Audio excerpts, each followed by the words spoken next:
views and opinions expressed in this program are those of the participants and do not necessarily reflect the views of BronxNet or the program underwriters.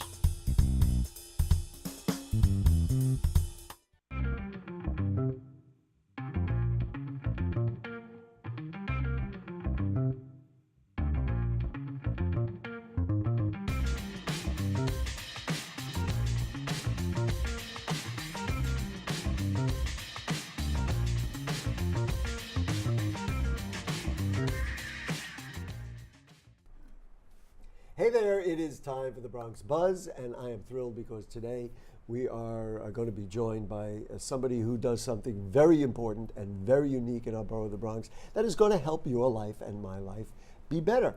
Before I do that, I'm just going to tell you about the Bronx Buzz in case you have not been with us before. Every week at this time, we invite journalists, bloggers, anybody involved in really the media, and find out who they are, what they're writing about, what they're thinking about. Gives you a little background about what's going on, so that when you interact with their media, you know kind of where they're coming from. And I think it helps to build and create a better borough. So tonight, it is Tamika Lawrence from the Bronx Food Blog.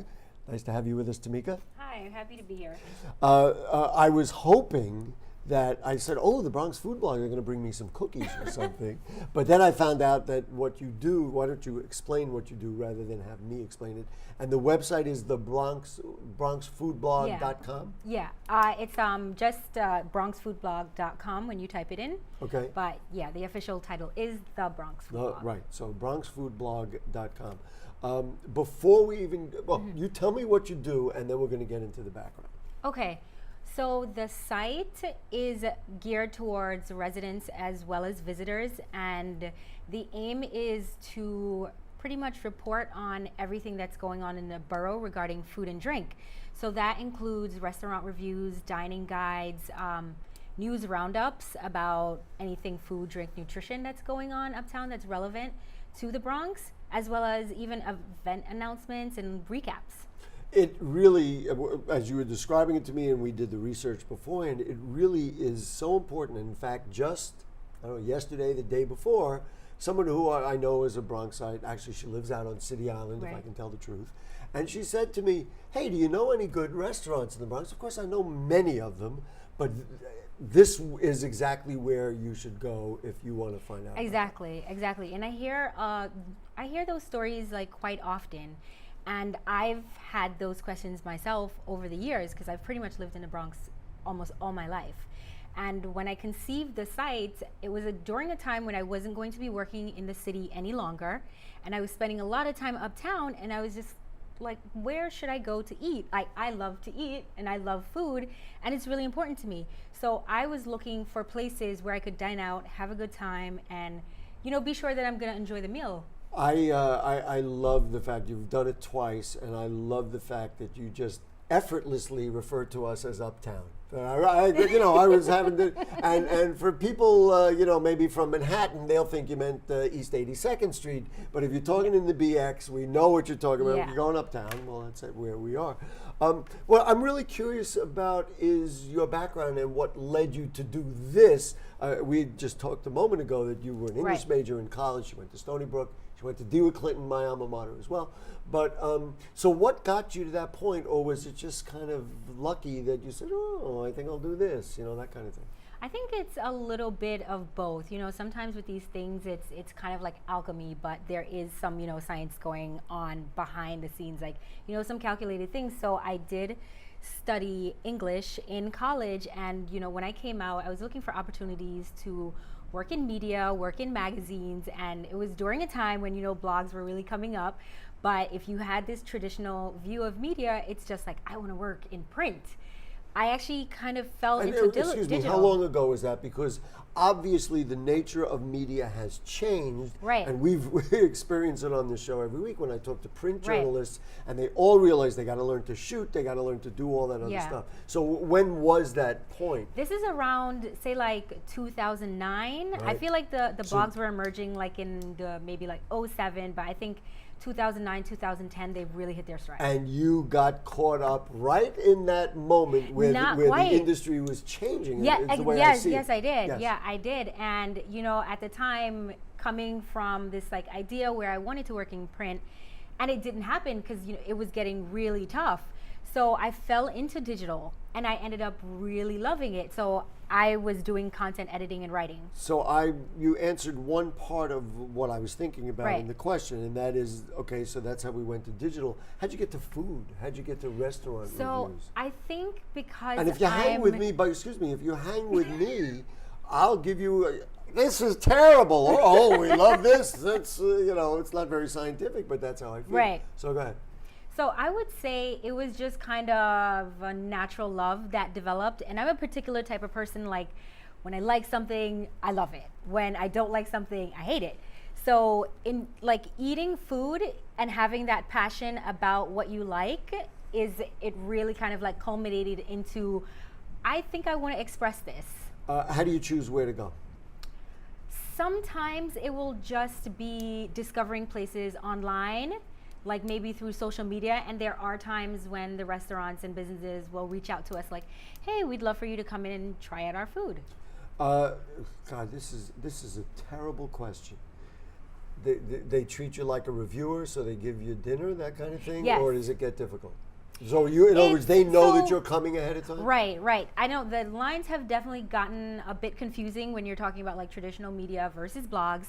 But what we like to do is say that we've been invited, or, just make it kind of clear that like we went in for a visit to check out the place. Mm-hmm. But it's not quite along the lines of say like sponsored content, because if it's a place that we decide not to feature because the experience was not exactly to our liking, it's just that we'll find a different way to kind of give them a shout out. Right, so you give them a shout out, you won't give them one of these. Yeah, exactly. Yeah. I can appreciate that, and among the many reasons I can appreciate it is because all of us who are Bronxites, right. and we really feel like we want to build up, we want to support, exactly. and there's no reason to turn people away from exactly. somebody's business in the Bronx. Right. Listen, maybe there's some people who like it.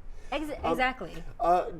In terms of reviewing or tasting, do you have any background in it, or you just like, to me, kind of just a visceral, like a regular person making the decision is a pretty good thing. Yeah, I don't have a professional background in food. It is, like you said, more of a kind of like visceral reaction and an internal kind of like, I guess logic that we use when we're trying out the food. But as someone who cooks and someone who does make an effort to, try things that are outside of my traditional palate, I'd like to say I've just, I guess, compiled a lot of experience, through the years and through like, osmosis and whatever other things, because I do like online reading and those things. Before we take a break, last question: Do they like go crazy to treat you well? I mean, that would be really nice. I mean, I'm mostly thinking, gee, I'm thinking of changing my career. What a great way to be. They treat you well, right? No, they definitely treat us well, but they're also very gracious about it. It's right. nothing just kind of like a, trying to like push us in a direction, but right. of course, they're very respectful. I didn't mean to spill that red wine on your beautiful blouse, but, I'm sorry. Right. We're here with the Bronx Food Blog, or actually with Tamika Lawrence and the Bronx Food Blog, and we'll come back right after this break. I'm a single mother, and I was the main one working, so I never thought that I could go back to school,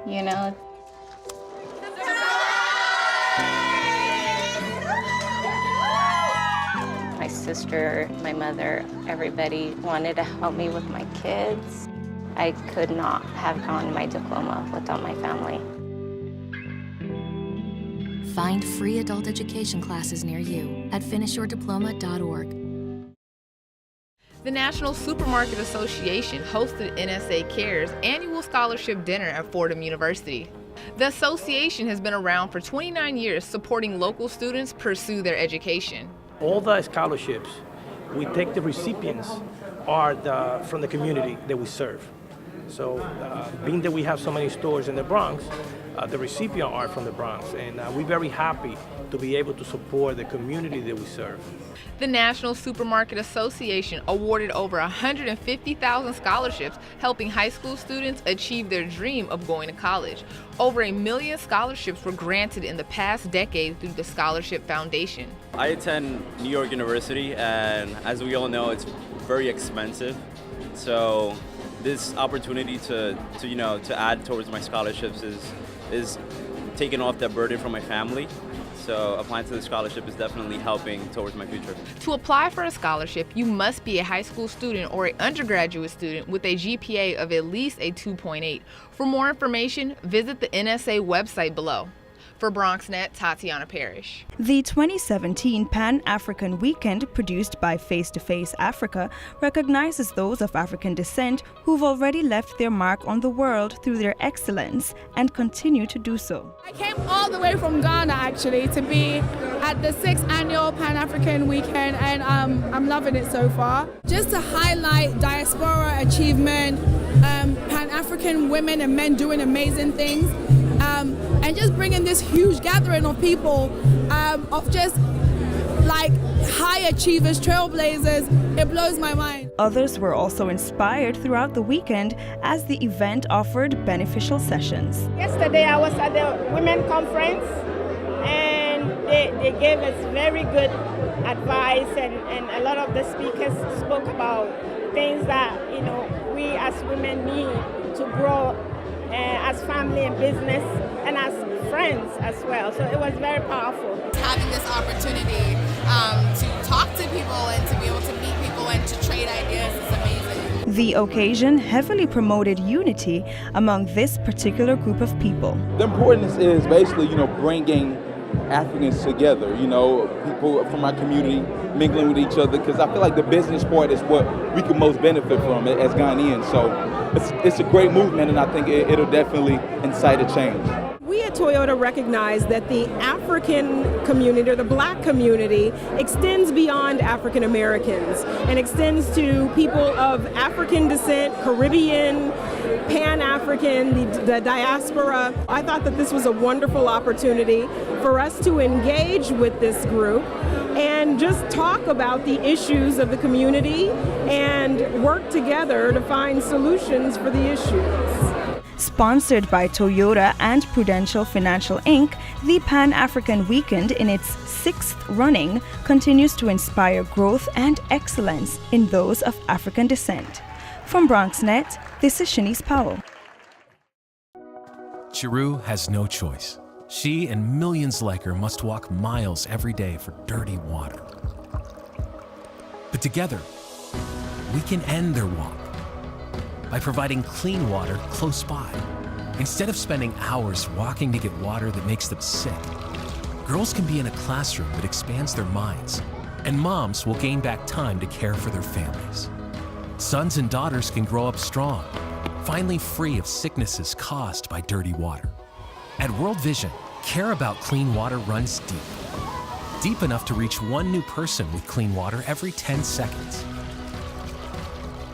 Because every child, every person, everywhere deserves clean water and the chance to rise to their full potential. It's true. When you just add water, you change a life. Learn more at worldvision.org. Hey, back with you on the Bronx Buzz, and our guest is Tamika Lawrence from the Bronx Food Blog. And so, Tamika, let's start with, how do you choose a restaurant? And because I've got a whole series of reviews and things that you've done. Right. Let's see, you went down to Cite over there off Bruckner Boulevard. I don't know where else you were. You were just all, Mutz. oh my goodness. Look at the Mutz food. is The food another delicious. restaurant. Mutz, that was another Italian restaurant over there Yep. in Throgs Neck. How do you choose where to go? Well, sometimes just by looking online, like new restaurants are always just kind of like, definitely want to try it and let people know that this place now exists and how their food is. We love also going to restaurants that have been in the community for a long time and perhaps like haven't gotten as much shine or kind of just need a little bit of a re-up, you know, to the Excuse me, residents. I'm just going to applaud for that. We love that because there are so many people who've been doing the right thing for so long. Right. They're in some cases small businesses. They're Right. struggling, and you go in there to say, we want to make it work. Exactly, exactly. And there are often times where restaurants will reach out to us like, hey, we've seen you on Instagram, or, you know, we've seen your work and we love it. We'd love for you to come in and try our menu. Do you try a wide range of stuff? Like in one place you'll have the fish, or another. In other words, do you try to do a wide variety, or what do you do? I want to know what happens when she goes into that restaurant and what she orders and how it turns out. So we leave a little leg room in terms of like what we'll be trying. And every time, like, it might be a little different. So we might say, oh, you know, what are the most popular items that, you know, people love to order? Or we might look over the menu and it's, you know, maybe a little bit untraditional, or they have like a lot of fusion food going on.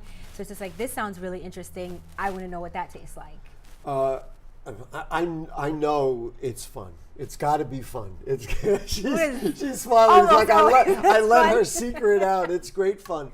But do you sit there with a pen and paper? Do you take notes? Or I guess nowadays, of course, it would be something digital. Right. Or do you just kind of do it and then go home and see if you don't throw up? Then it was probably a pretty good meal. Right.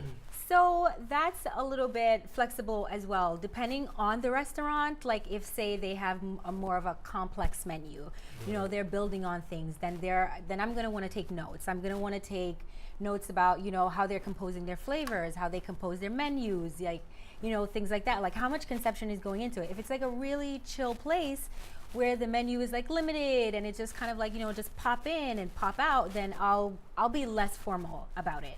So I really want to know, when you go in there, do you like take notes? I mean, as a dinner companion, that would be pretty annoying. Right. She's taking notes, or she's always on her phone. Or do you just kind of like do it, and then if you don't throw up, you remember what it was?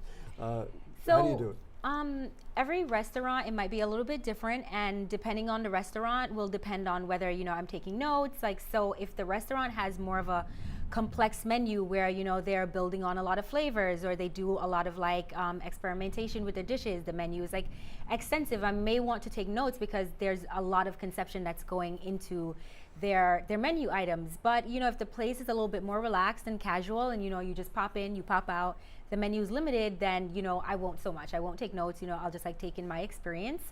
And also, depending on the place, the menu and my experience will help me compose like a layout. So I might do like a more of a formal traditional review for some place, or I might just like give like a rundown. How many do you do a week? I mean, you go once a week, every Friday and Saturday night, or I mean, if you're doing business, maybe it's Tuesday and Wednesday night. The rest of us go out Friday and Saturday night. How do you do it, and how many do you do? So a lot of times the restaurants are pretty flexible about when we can come in, and we usually prefer to do it during the week, just so, you know, it's not super busy, you know, they don't have to like split their attention between us and, you know, their patron diners. And we usually on average do about 2 a month. 2 a month? Yeah, not as much as I'd like. Oh, goodness gracious. I thought I'd get, yeah, really. I thought I'd get a gravy train going here, you know. All right, now this, I know that people who are watching this interview want to know best place you've been to, and then we're going to break down some foods. You're not going to say? I don't think I can pick one. That's really difficult. Okay, so name some of the good ones, or a dish that you had that was particularly good. Okay, I will definitely give Zero Auto Nove a shout out. On Arthur Avenue. Yes, on Arthur Avenue. Their How did I pizza know? is amazing. Their what? Their pizza is amazing. Yes. You know, I haven't had the opportunity to try like their whole menu or like other items from their menu, but I can definitely vouch for that. Then I'm going to give you a suggestion. Did you ever go, what is it called? The Kingsbridge Club. What is that place right there? Do you know the name of that place? Somebody look that up right now. It's the Kingsbridge Club or something. Okay. I believe they have the best pizza I ever had. It's one of these flat pizzas, you know, with the the thing on there. So somebody look that up. I don't know if we can get it before. And shame on me for not knowing. Yeah, it. we might have to have like a face-off. All we might right, have well, to, we're going to do that. Yeah. Wouldn't that be fun? Yes, a battle of the breads. Yeah. So that would be. It's a new place. It's a little place, but it's. Goodness gracious, I can't think of the name of it. All right, so that was one place. Give me Yeah, another that's place. one place. Another place that like we had an amazing experience was Travesias on East Tremont. What was the name of the place? Travesias. Travesias. Yes. Okay. And what was Also, great about that? We tried a lot of their appetizers, and I mean, their flavors are just really on point. And it's Latin fusion. I'm a big Mexican food guy. Best Mexican restaurant that you found? Oh, that is. I have a hard time pronouncing their name, but it's like taqueria. It starts with an X. Where? It's in Parkchester. In Parkchester. Yes, I don't want to butcher their name. Starling Avenue. Somebody just said. Yes. Yeah, I don't want to butcher their name, but I definitely want to give them a shout out. And thanks to Michael in the booth, it's the Kingsbridge Social Club. Oh, awesome. And you got to go. It's Okay. right next to the Riverdale Diner, and they have the pizza. Maybe we'll go together and we'll have a little to do cool. about it. I guess the best kind of dishes. What do you think that we do well in the Bronx, or it's so diverse that there's no way to pin it down? You know what? I definitely will give credit to the diversity.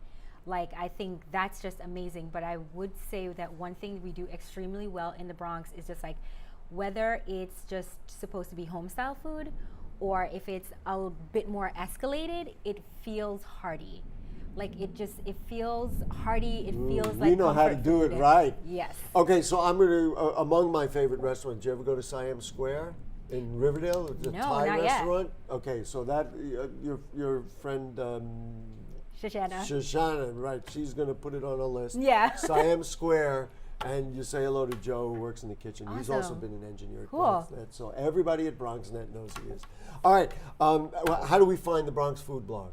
So you can just type in bronxfoodblog.com, but we're also on Instagram as the Bronx Food Blog. Right. We're also on Twitter, Bronx Food Blog, and we're on Facebook, the Bronx Food Blog, Right. as well as Snapchat. And you're also on the Bronx Buzz forever, because here Yes, we we are. are. This video will live for a long time. Yes. Tamika Lawrence, thank you so much. Thank you so much for having me. Unfortunately, I got to go out and have some food, because after this, and especially we're talking to my friends and neighbors in the Bronx, that's where you get the best food. So that's it for the Bronx Buzz. We will see you Monday night for Bronx Talk, and then back on Thursday for the Bronx Buzz. And so good night. Thanks to Tamika and the Bronx Food Blog. Now you know.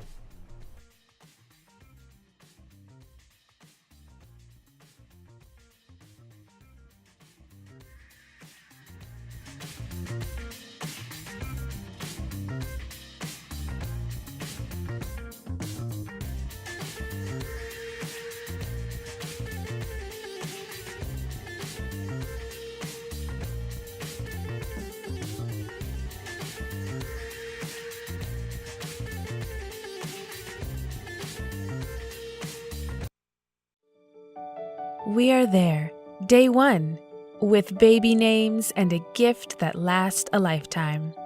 We are there as you grow, protecting you and those you love. We are there when you get your first job, helping you to save for the future.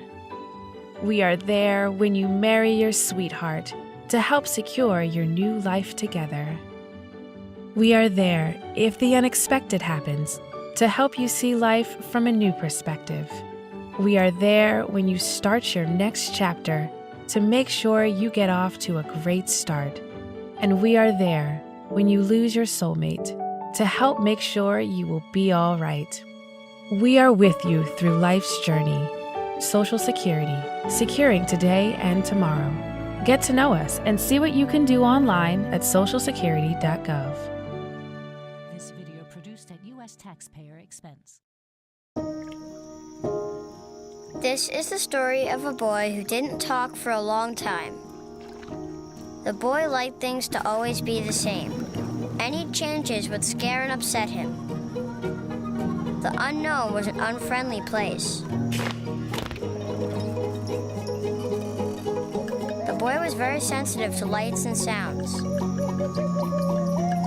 So he built secret hiding places where they couldn't get in. The boy didn't like looking people in the eye. He wasn't trying to be mean, it just made him feel uncomfortable. Sometimes he would flap his arms again and again. One day, I found out I have something called autism. My family got me help. Slowly, I found my voice and learned all the ways I could live with it better. Early intervention can make a lifetime of difference. Learn the signs at autismspeaks.org.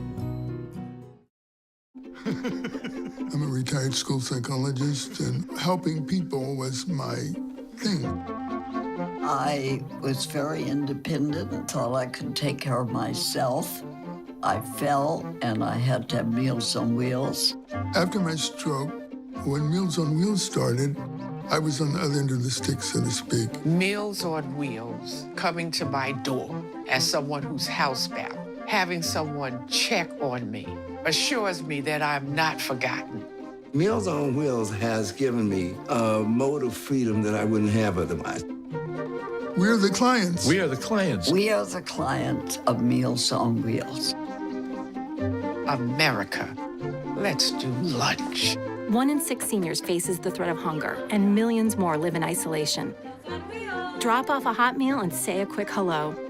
Volunteer by donating your lunch break at americaletsdolunch.org.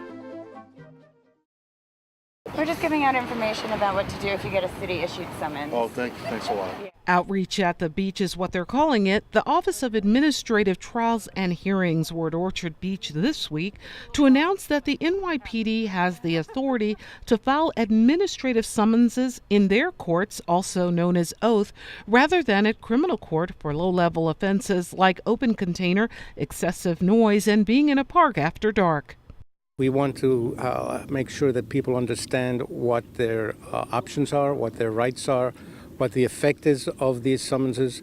They are real summonses. They are not to be ignored. For this reason, Oath expects to receive approximately 140,000 additional summonses, and they say they're prepared.